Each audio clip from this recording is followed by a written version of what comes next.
Então, eu vou dividir com vocês algumas interpretações que nós estamos dialogando entre nós, com as mães pequenas, pais pequenos, com o corpo mediúnico. Eu tentei sistematizar aqui no Flipchart para que ficasse o mais didático possível.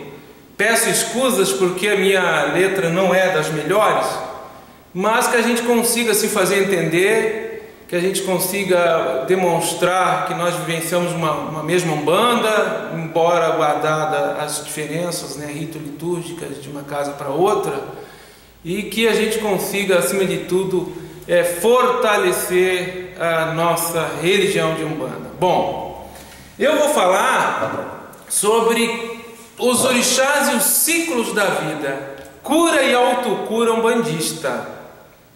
É um tema que a gente vem repetidamente aqui dialogando. Mas antes de eu começar propriamente dito o tema ao qual estamos nos propondo, eu preciso explicar esse esqueminha que eu fiz aqui para entendermos qual é o contexto de Umbanda que nós estamos vivenciando. Nós, do grupo de Umbanda Triângulo da Fraternidade, qual a visão que nós temos desse momento da identidade umbandista. Umbanda tem identidade própria. Nós desenhamos aqui um diagrama que vocês podem notar aqui que existem duas esferas, né? Uma sobrepondo a outra. Essa primeira esfera aqui, nós teríamos o núcleo duro da Umbanda. E nessa segunda esfera aqui maior, né, adjacente, né, cobrindo todo o núcleo central da Umbanda, contendo essa primeira esfera, nós teríamos ritos, liturgias e elementos, eu botei aqui como se fosse um cinturão de proteção. Qual é o núcleo duro da Umbanda? Ao nosso ver, o núcleo duro é esse aqui. As normas ditadas pelo Caboclo das Sete Encruzilhadas. Nós aceitamos o mito de fundação e anunciação da Umbanda como real. Nós entendemos que, embora houvessem já outras manifestações semelhantes, outros trabalhos mediúnicos similares de Umbanda, com manifestações de caboclos e de preto velhos, mas efetivamente foi o Caboclo das Sete Encruzilhadas que normatizou o culto nascente. Foi ele que anunciou e normatizou. Então ele foi o espírito para nós que veio com essa missão de anunciação e refundar a Umbanda em terras brasileiras, né?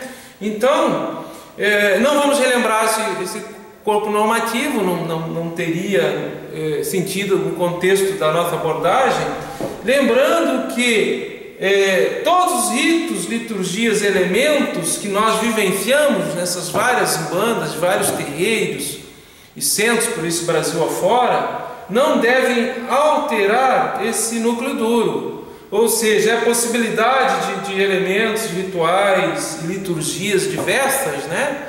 Mas que não terão esse núcleo duro. Então, uma Umbanda é mais espiritista, a outra é mais orientalista, mais esotérica.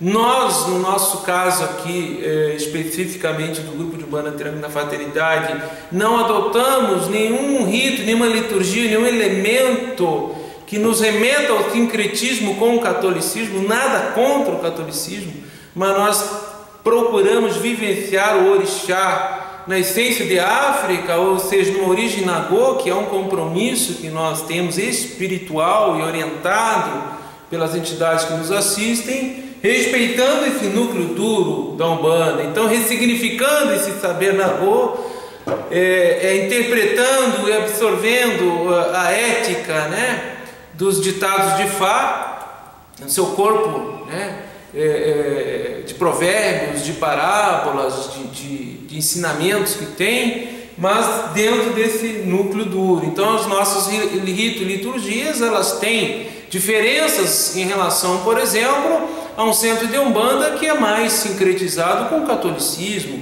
assim como temos diferença em relação a um centro de Umbanda que é mais orientalista, digamos assim, mais na linha da Umbanda esotérica, né? Mas todos em essência são Umbanda, porque o mesmo núcleo normativo central. E nessa segunda esfera aqui, ela é tracejada de propósito, aonde ela nos remete, esses traçados nos remetem a espaços, né, como se fosse uma pedra porosa ou porosidades, né, de linhas, pontos de contato com outros cultos, com outras religiões, né, num grande processo de diversidade que nós vivenciamos no Brasil. Então a Umbanda, ela tem uma capacidade de diálogo e de mediação com vários cultos, com várias religiões. Então ela se adapta desde o Nordeste até o Sul do Brasil, Leste, Oeste, Norte e Sul.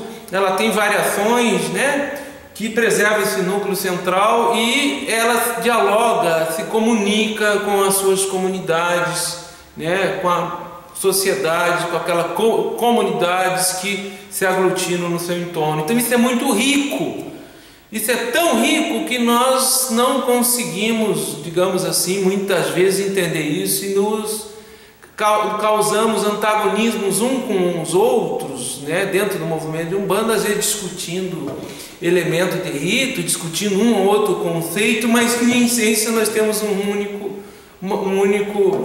fundamento, né, um núcleo duro que o Caboclo das Sete Encruzilhadas nos deixou. Então a gente tem que saber enxergar essas diferenças e dizer que isso, e interpretar que isso é a maior riqueza que a Umbanda tem. A maior riqueza que a Umbanda tem talvez seja isso, ela conseguir se aproximar daquelas consciências onde ela se instala nos seus centros e se fazer entender e levar o amor do Criador, levar o aconselhamento, levar a compaixão, levar o acolhimento, se fazendo entender, se comunicar. Então a Umbanda, nesse sentido, vejo eu que é uma religião da nova era, é uma religião moderna, uma religião da atualidade, uma religião que não veio para ser codificada, uma religião que não veio para ter um livro sagrado, uma religião que não veio para ter um profeta, né, um revelador. Bom, feito isso, nós nos enquadramos, digamos assim, dentro desse contexto de ritos e liturgias diversas, dentro de uma identidade nagô. Absorvemos bastante os ensinamentos da religião primeva dos orixás em África, que nos remete aos Yorubás e a todo o corpo epistemológico e os provérbios, né, corpus literário de Fá, onde isso começou na Umbanda esotérica com Roger Feraldi, onde nós recebemos esses ensinamentos do Meridila Ogum e do Ifá, e a partir daí o nosso compromisso espiritual desde a fundação do grupo de Umbanda Triângulo da Fraternidade, aonde as entidades se apresentam, né, a sua cúpula mantenedora se apresenta de forma africana, nagô. Bom, dando continuidade então,